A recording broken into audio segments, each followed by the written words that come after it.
Bienvenidos al podcast Cristianismo Historia. Hoy tenemos el capítulo 7 del tercer tomo del comentario de Romanos de Martyn Lloyd-Jones. Te agradecemos el apoyo que estás dando a este canal. Si algún episodio te resulta interesante, un like puede ayudar a otros a dar con él, por lo que si te has embarcado en escuchar el comentario al completo, dejar un like en aquellos capítulos que son especialmente relevantes pueden ayudar a otras personas que quizás vayan con la idea de escuchar algún capítulo en especial. No cabe duda que tu feedback será útil. Sin más, te dejamos con el capítulo de hoy. Deseamos que sea para tu gozo.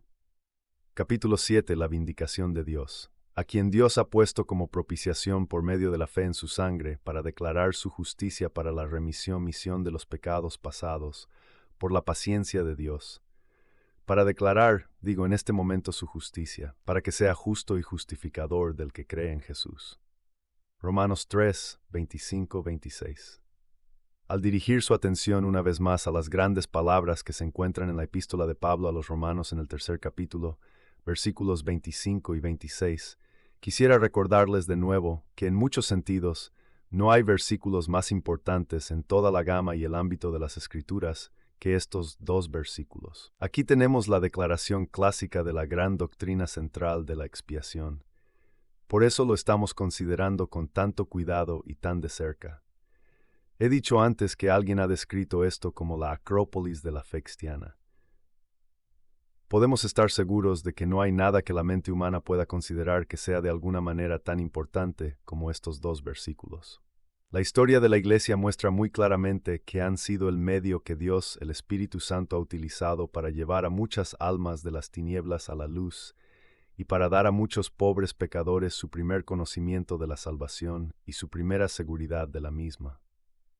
Permítame dar un ejemplo y una ilustración de la historia, uno muy conocido y notable. Me refiero al poeta William Cowper. Nos cuenta que estaba en su habitación en una agonía del alma, bajo una convicción profunda y terrible.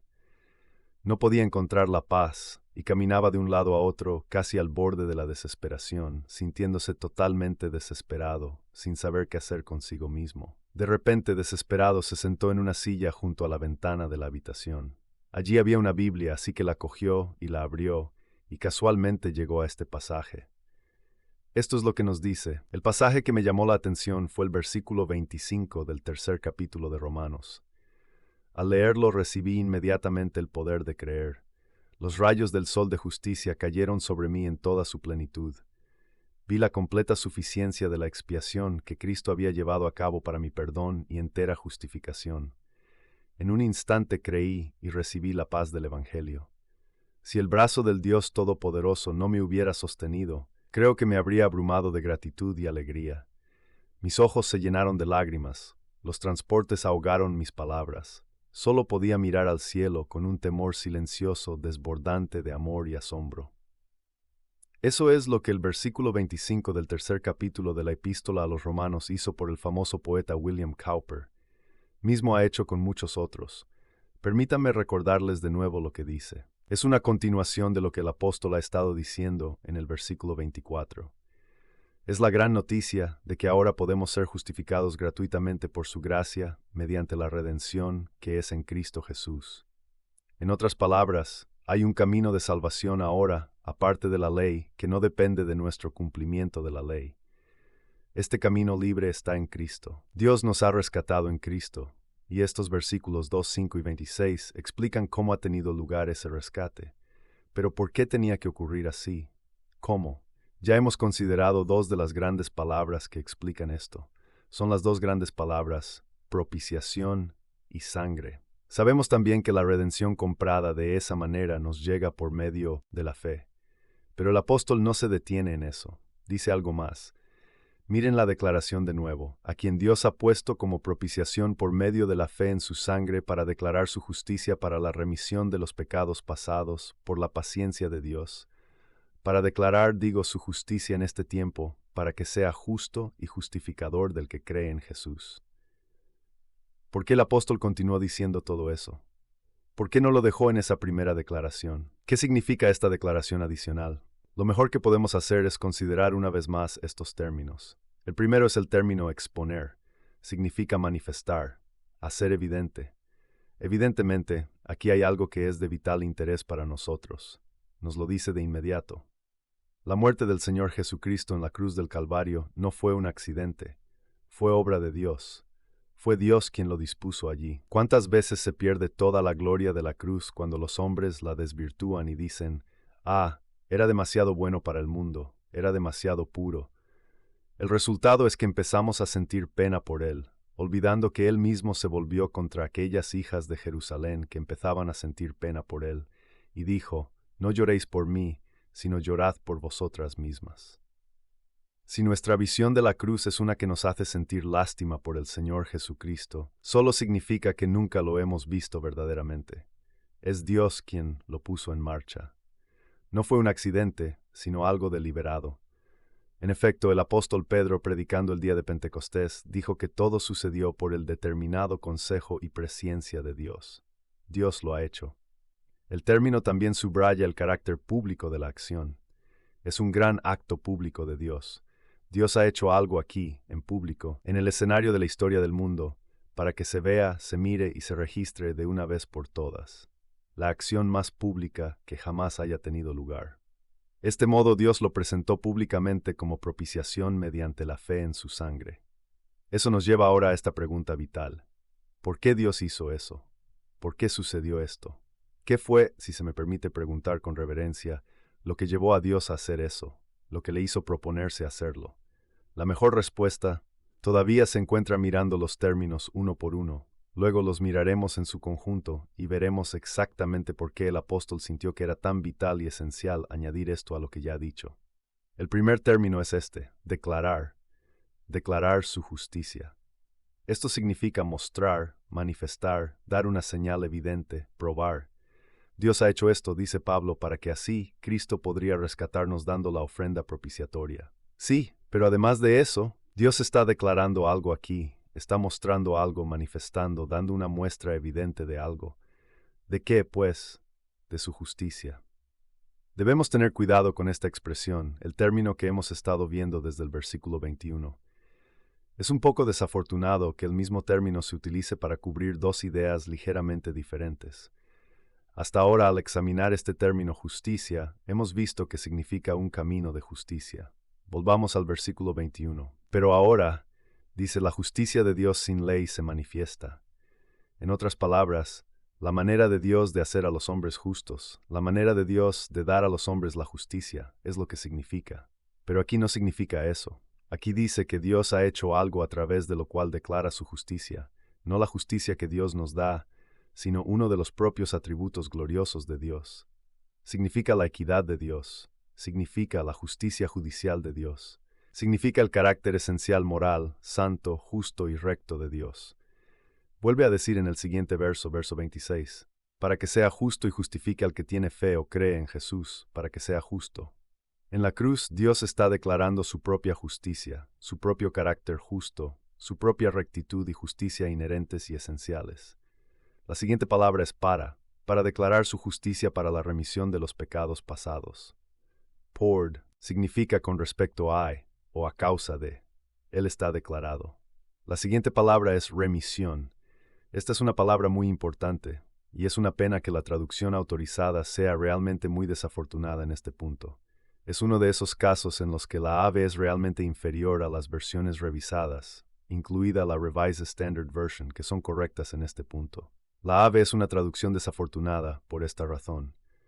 Busque la palabra remisión en su traducción autorizada y encontrará que se utiliza varias veces. Pero si se toma la molestia de buscar la palabra real utilizada en el griego, hará el descubrimiento muy interesante de que la palabra que el apóstol utilizó aquí y que se traduce como remisión, solo se utiliza aquí en todo el Nuevo Testamento. El apóstol Pablo no la utilizó en ningún otro lugar. Nadie más la utilizó. Hay otra palabra que se traduce como remisión, y en sus diversas formas la encontrarán 17 veces en el Nuevo Testamento. Pero esta palabra que tenemos aquí solo se usa una vez, y realmente no significa remisión, significa pretermisión. Esta es una palabra importante y debemos analizarla. ¿Qué significa pretermisión? ¿Qué significa pretermitir los pecados a diferencia de remitir los pecados? Es una palabra que se utilizaba en el derecho romano. Cuando se encuentra en el derecho romano, se usa generalmente en este sentido.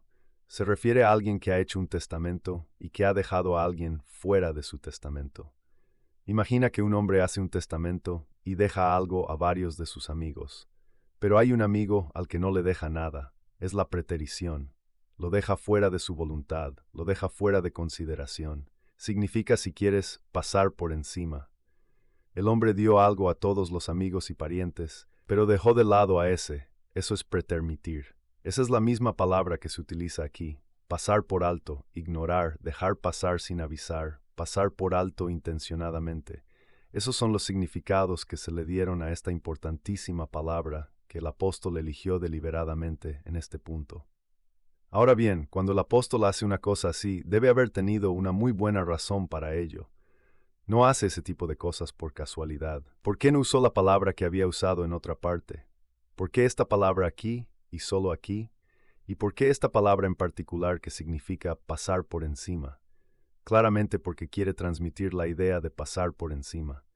Así, en lugar de traducir para la remisión de los pecados pasados, deberíamos leer para la superación de los pecados pasados, para la superación de los pecados pasados. Podemos decirlo así. La diferencia entre remisión y pretermisión es la diferencia entre perdonar y no castigar. Se puede decir que eso es una diferencia, que es una distinción sin diferencia, pero no es así. Por supuesto, al final se trata de lo mismo. Si no castigo a un hombre, en cierto sentido lo he perdonado, y sin embargo no lo he hecho completamente. Si perdono, ciertamente no he castigado, pero perdonar significa más que no castigar. Así que este término pretermisión, pasar por encima, no llega a la remisión. Y por eso es una pena que la versión autorizada tenga aquí remisión. Se trata de pasar por encima, o pasar por alto los pecados pasados. La siguiente frase a la que llegamos es esta, que son pasados, para la superación de los pecados pasados. De nuevo, la traducción autorizada no es tan buena como debería. Tomando el aviz, se podría llegar a la conclusión de que el apóstol está diciendo que se trata de pasar por encima de los pecados pasados. Los pecados pasados de cualquiera, mis pecados pasados, tus pecados pasados, pecados que son pasados. Pero eso no es lo que el apóstol estaba diciendo, no es lo que quería decir. Una mejor traducción sería pecados cometidos anteriormente. Se refiere a un tiempo muy concreto. Es el tiempo que contrasta en el siguiente verso con en este tiempo. Hubo aquel tiempo, luego este tiempo. Dice, Dios ha puesto a Cristo como propiciación por medio o de la fe en su sangre, para declarar su justicia por la superación de los pecados anteriormente cometidos, en la paciencia de Dios. Para declarar, digo, en este tiempo, ¿a qué se refiere? Está mirando hacia atrás a la antigua dispensación. Dice que Dios pasó por encima de los pecados bajo la antigua dispensación, bajo el antiguo pacto, en los tiempos del Antiguo Testamento. Su punto es que Dios ha hecho eso, y ahora ha puesto a Cristo para hacer algo sobre lo que hizo entonces. Esto nos lleva a la última palabra que tenemos que considerar, que es la palabra tolerancia. ¿Qué es la tolerancia? La indulgencia significa autocontrol, significa tolerancia. ¿Qué dice exactamente el apóstol aquí? A quien Dios ha puesto como propiciación mediante la fe en su sangre, para declarar su justicia por la superación de los pecados anteriormente cometidos, mediante la autolimitación de Dios. ¿Qué significa esto? Lo que Pablo nos está diciendo es que este acto público que Dios llevó a cabo en el Calvario se refiere también a la acción de Dios bajo la dispensación del Antiguo Testamento, cuando pasó por encima, cuando pasó por alto, los pecados del pueblo en ese momento en su autocontrol y su tolerancia. ¿Pero qué significa todo esto? De manera muy interesante podemos responder a esa pregunta observando el mismo tipo de declaración en otros dos lugares del Nuevo Testamento. ¿Recuerdas cómo el apóstol Pablo se dirigió a una congregación de estoicos y epicúreos y otros en Atenas? El relato se encuentra en el capítulo 17 del libro de los Hechos de los Apóstoles, comenzando particularmente en el versículo 30. El apóstol, elaborando su argumento, dice, «El tiempo de esta ignorancia Dios lo ignoró, pero ahora manda a todos los hombres en todo lugar que se arrepientan». Observen cómo desarrolla su gran argumento. Dice que Dios no se ha dejado a sí mismo sin testimonio a través de todas estas generaciones y siglos. Dios ha dejado sus señales. El objetivo era que la gente buscara al Señor, si acaso pudieran sentirlo y encontrarlo, aunque no esté lejos de cada uno de nosotros. Porque en Él vivimos, y nos movemos, y tenemos nuestro ser, como han dicho también algunos de vuestros poetas, pues también somos su descendencia. Por lo tanto, ya que somos la descendencia de Dios, no debemos pensar que la divinidad es como el oro, o la plata, o la piedra, esculpida por el arte y el dispositivo del hombre.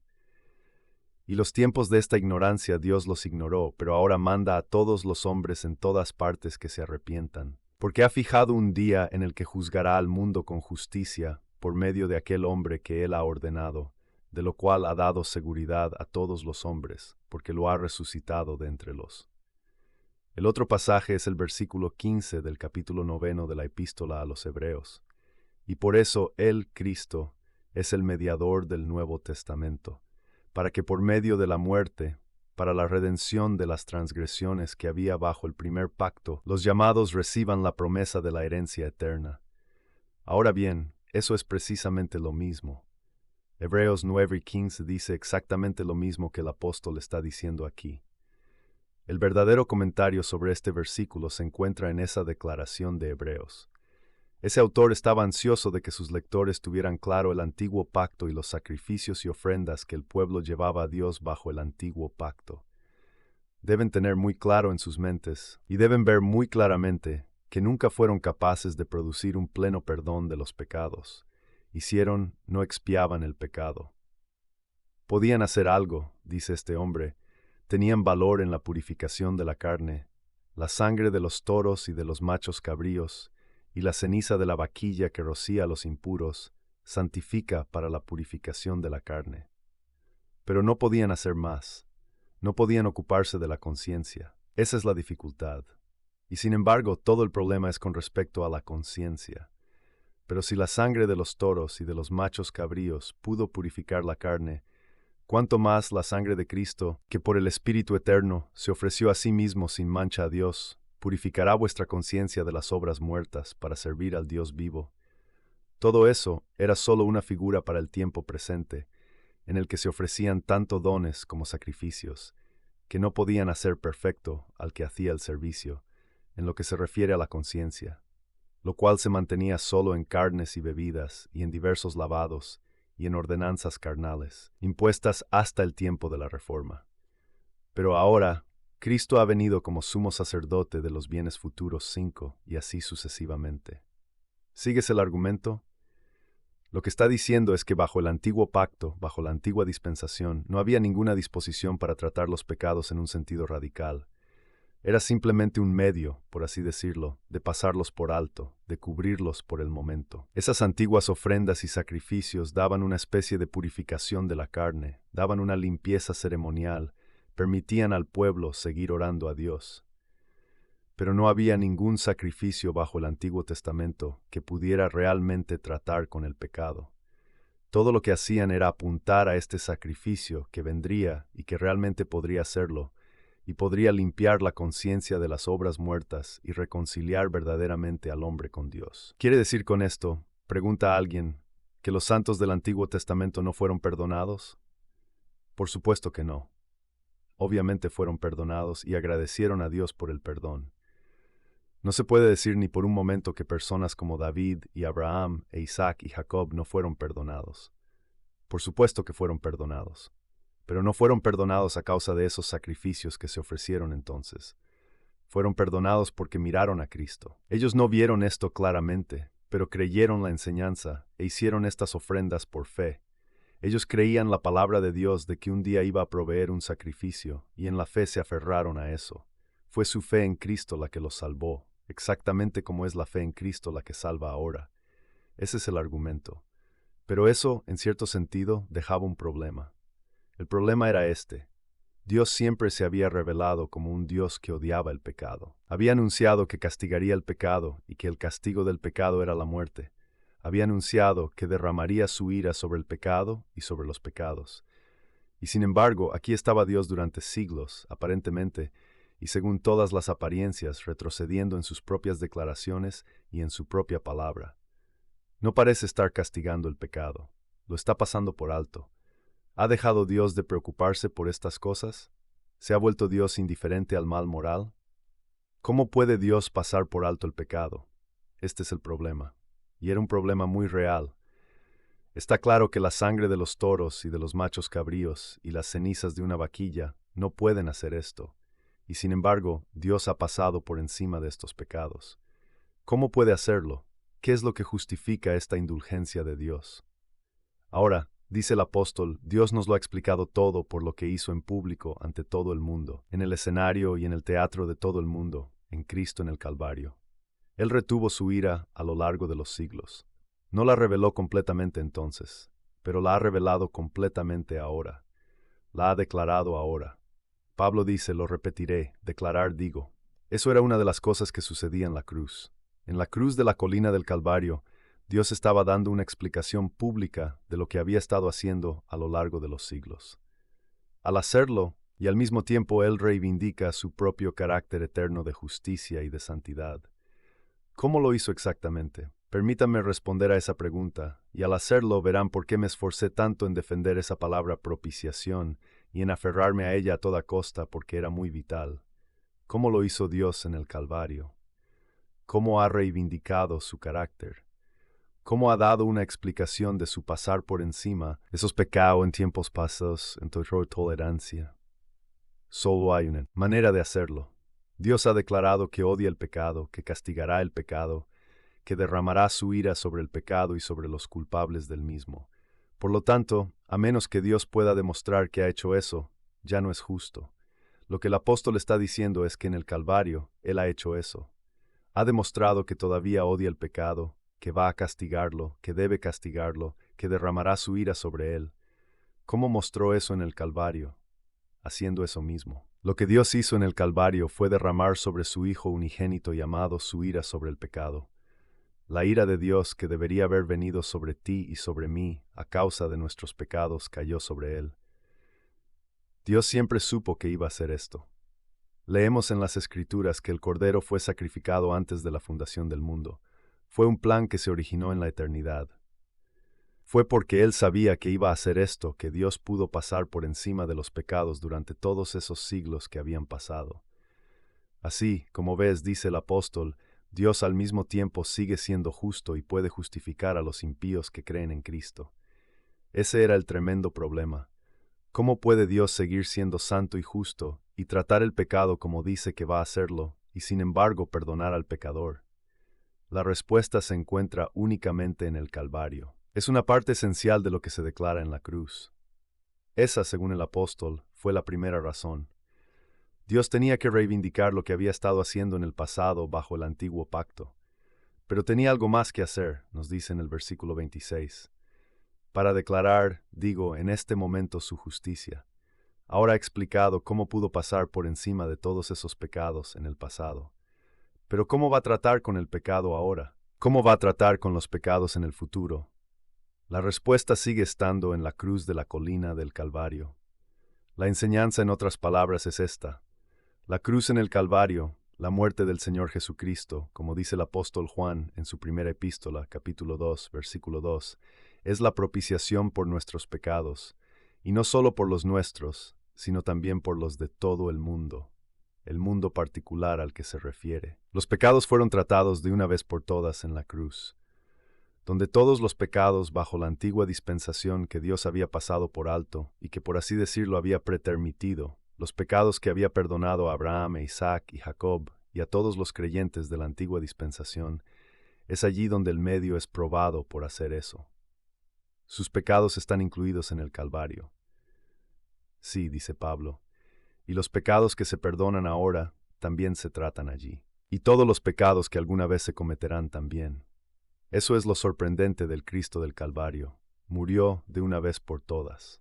Es el gran argumento de la epístola a los Hebreos, ¿lo recuerdan?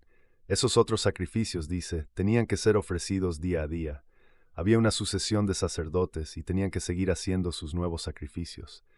Pero este hombre ha hecho un sacrificio por los pecados una vez y para siempre. Él se ha ocupado de todos los pecados allí. No hay necesidad de nada más. No hay necesidad de un nuevo sacrificio. Se ha hecho una vez y para siempre. Dios los puso todos sobre él allí. Los pecados que aún no has cometido ya han sido tratados. Allí está el medio del perdón, y solo allí. Tiempo pasado, los pecados cometidos anteriormente, los pecados cometidos ahora, todos los tiempos. Aquí está la justificación de Dios para perdonar cualquier pecado cuando sea cometido. Eso es lo que el apóstol dice aquí. Todo pecado es perdonado por estos motivos, y solo por estos motivos. La cruz declara que Dios es justo y justifica al que cree en Jesús. Permítame decirlo de esta manera. La cruz del Calvario no solo declara que Dios nos perdona, lo hace gracias a Dios, pero no se queda en eso. Si solo declarara eso, el apóstol podría haber terminado el versículo 25 con la palabra sangre. No había necesidad de más. Pero no se detiene ahí, sino que continúa. Sigue en el verso 25 y añade el verso 26. ¿Por qué? Porque la cruz no es simplemente la declaración de que Dios está dispuesto a perdonarnos. Otra forma de decirlo es la siguiente. La cruz no está pensada simplemente para influir en nosotros. Pero eso es lo que nos dice la enseñanza popular. Dice que el problema de la humanidad es que no sabe que Dios es amor. No sabe que Dios ya ha perdonado a todos. ¿Cuál es el significado de la cruz? Bueno, dicen, es Dios diciéndonos que nos ha perdonado. Y así, cuando vemos a Cristo muriendo, debería romper nuestros corazones y hacernos ver eso. La cruz, según ellos, se dirige únicamente a nosotros, pero tiene un objeto más grande que eso. También hace esta otra cosa. Nuestro perdón es solo una cosa. Hay algo infinitamente más importante. ¿Qué es eso? Es el carácter de Dios. Así que la cruz me dice que esta es la forma en que Dios hace posible el perdón. El perdón no es algo fácil para Dios. Hablo con reverencia. ¿Por qué el perdón no es algo fácil para Dios? Porque Dios no solo es amor, también es justo y recto y santo. Él es luz y en Él no hay oscuridad alguna. Él es tanto la rectitud y la justicia como el amor. No contrapongo estos atributos entre sí. Digo que Dios es todas estas cosas juntas, y no hay que dejar de lado ni una ni otra. Así que la cruz no solo nos dice que Dios perdona, sino que nos dice que esa es la forma en que Dios hace posible el perdón. Es la manera de entender cómo perdona Dios. Iré más lejos. ¿Cómo puede Dios perdonar y seguir siendo Dios? Esa es la cuestión. La cruz es la reivindicación de Dios. La cruz es la reivindicación del carácter de Dios. La cruz no solo muestra el amor de Dios más gloriosamente que cualquier otra cosa, sino que muestra su rectitud, su justicia, su santidad y toda la gloria de sus atributos eternos. Todos ellos se pueden ver brillando juntos allí. Si no los ves todos, no has visto la cruz. Por eso debemos rechazar totalmente la llamada teoría de la influencia moral de la expiación, la que acabo de describir, la teoría que dice que todo lo que tiene que hacer la cruz es romper nuestros corazones y hacernos ver el amor de Dios. Por encima de todo esto, Pablo dice, Él está declarando su justicia para la remisión de los pecados pasados.